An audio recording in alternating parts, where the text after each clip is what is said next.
Hey guys, Philosopher here, and today I am going to be talking about a blog post that really confirms how much the game has changed. The game has been for the last months really all about the horsemen. We have been completely focused on horsemen, focused on building up the team so that we can unlock Morgan Le Fay, unlock Rogue. And now they're making it clear just how steep the road is going to be to get Apocalypse. Definitely more steep than some of us hoped for, because it not only are we going to need all the teams that we needed to unlock the Horsemen, and all of their teams, which you already found out previously. So that's God knows 60, 80 teams maybe in total. But on top of all that, we're going to basically need all of the Horsemen's teams at Gear Tier 17. That's right, we have a new replacement for Dark Dimension. All right, let's get into some of the details here. Some of this is actually fairly cool. The Horsemen now will have new abilities that you unlock through these sagas, which basically will have 3 difficulty levels. Now, Dark Dimension is going to be part of something called Epic Campaigns. Essentially, it appears that the new Dark Dimension is going to be the Apocalypse event. So Dark Dimension 6 is effectively going to be this Apocalypse thing. Okay. And basically what this boils down to is, if you want to empower, let's say, Morgan Le Fay and make her a horseman and get the abilities that she's going to need to work with Apocalypse, you're going to need to build up her entire team. You'll need to build up the entire Unlimited X-Men team and so on. We kind of already knew that. But what we didn't know up till now is what's going to be required.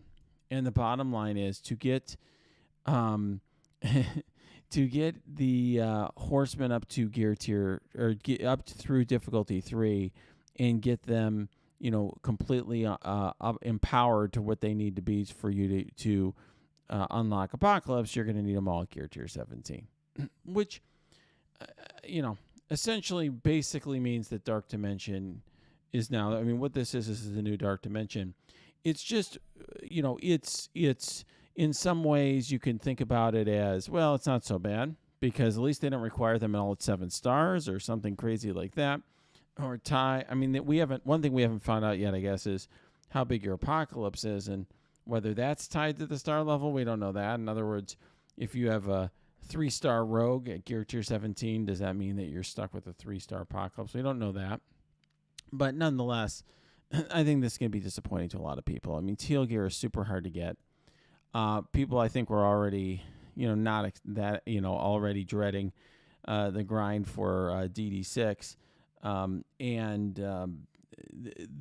Basically, what this does is essentially take a lot of what I'll call agency away from players.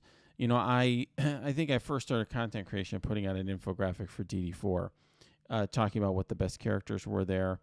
And I've put out various infographics over the years and talked about my choices for Dark Dimension.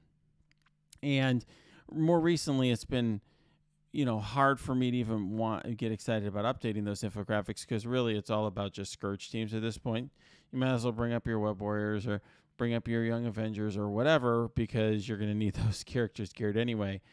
And now, essentially, instead of having Dark Dimension characters for any other purpose, your Dark Dimension is going to consist of gearing the same teams that everyone else is gearing. I do dislike this, because I just think ultimately we're going to all have the same rosters, right?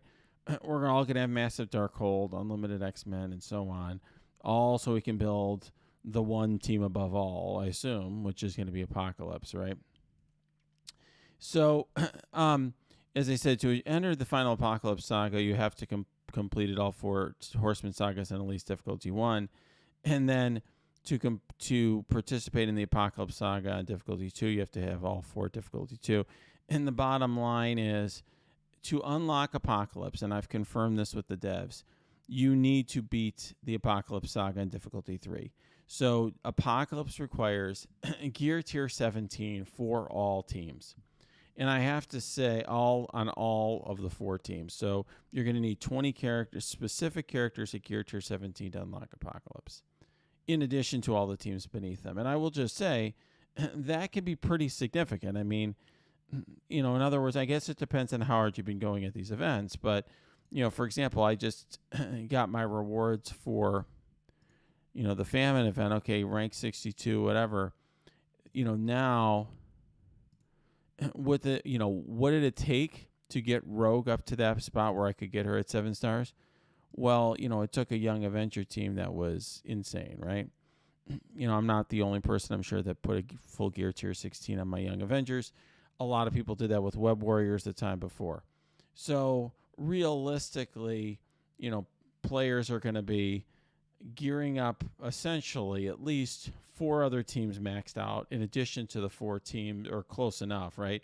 As max as they can get them with the limited resources we have in addition to these 4 horseman team, all the way up to Gear 017. So I do dislike this just for the to the extent that this is going to make our rosters not only make our rosters alike, but it's just going to take away the fun. To me, the fun of this game was being able to choose the characters I wanted to build up and make savvy choices, and that's gone. So, and I will also say, I think the requirements for these characters are just going up astronomically, right? I know a lot of people thought, okay, Adam Warlock, well, you're going to need a legendary to get him, so it's like 10 characters geared up. But, those were characters that were gearing up to like gear tier 14, right? Five characters up to gear tier 14, and then, some other ones at a lower level to get the one character, the legendary character we needed for him. Now we're talking what? Let's say you're going to need the 4 horseman team all gear tier 17. Then you're going to need at least 4 highly geared teams for all of them. So you're talking about 8 teams. That's 40 teams geared up high, and then a lot of times you're going to need another team, right? People are gearing up A-Force or gearing up Dark Hunters or whatever. It's just a lot. It's really things have gotten out of control here. So what are the abilities? What are the other rewards? Well, I mentioned these abilities. We'll talk about that. The Horseman costumes I think are cool. And then this is where ISO Blue 5 is coming. They're increasingly, I think, taking progression away from Red Stars and putting it into ISO, which I do like because at least you can choose which characters to get your ISO on. But, this is going to be something that's heavily gated, right? much more, it seems like, than ISO level 4. So the Awakened abilities, essentially, a lot of people have thought for a while, like in this game, that we would get the equivalent of Zetas from Star Wars Galaxy Hero, like we would get ability level, T5s or something. This is not like that at all. Basically, what this is just for the horsemen only, it appears. You're going to get new text for your abilities that hook them into Apocalypse and Darkhold allies, Apocalypse and Horseman allies. So Time Warp, has this language already, and as well as is the Darkhold ally, so it's just adding this new text. Similarly here, Morgan Le Fay's passive, all it does is it just makes sure that Apocalypse and the Horseman hook into her passive. To me, this is fairly underwhelming. It's just something, instead of just giving us that for free if we have her, basically they're making us grind for it. And it's just, I think, could this be fun? Maybe. I think part of the fun, though, was figuring out the team compositions and what to put together here. I think this will end up just being something where we're all going to be bringing the same team in, and we'll just figure out how to get through the event. It's content. It's interesting. At least I will give them this much. They're doing new things in the game. Some of you are going to love this. I'm not as excited about it. I do think the costumes are kind of cool. They're going to have new costumes. So this is for Morgan Le Fay to transform her into Pestilence. I think that is, I think that is very cool to make her look like a horseman. I do like that. And then ISO Blue level 5 is going to be coming to the game, and it'll be in the Horseman sagas. And basically, each saga will give you enough to bring 2 characters up, so you can bring the Horseman up to ISO level 5 and another character up to ISO level 5, which is cool. Now, that's good that you'll be getting that. At least it's a way to release that stuff. I'm sure they will have offers as well, right? So what do I think of all this? I mean, it's the direction the game is going. It's basically, this game is all about apocalypse. Realistically, the gear tier requirements are so steep, um, and that you're going to have to be more careful than ever. And so what I've recommended for players is to make sure that you just bring new teams up to just the level you would need the new Scourge teams, just to the level you would need them, um, uh, other than for the Scourge, and then wait to put extra gear on them. Just hoard the rest of your gear and bring them up when we know what the Scourge looks like. So, for example, for this last Scourge, you needed Young Avengers, huge, but you really didn't need much out of A-Force and Inhumans. So the smart move was put whatever gear you're going to put on Young Avengers or A-Force otherwise for other purposes. Like if you're really into war, great. But if not, you just hold your gear and then wait and see how people play test the new Scourge, and then we know which team to bring up. I think that's the smart way to do it. Going forward, all we know so far in terms of teams for the next one is the Hero S Guardians. They seem a little weak to me. They're super slow. So I'm skeptical of the Hero S Guardians team, and we'll see. Obviously, the Tech Raid team will be for the last one. That looks good because we're gonna just, most people are gonna want to build that team for raids anyway.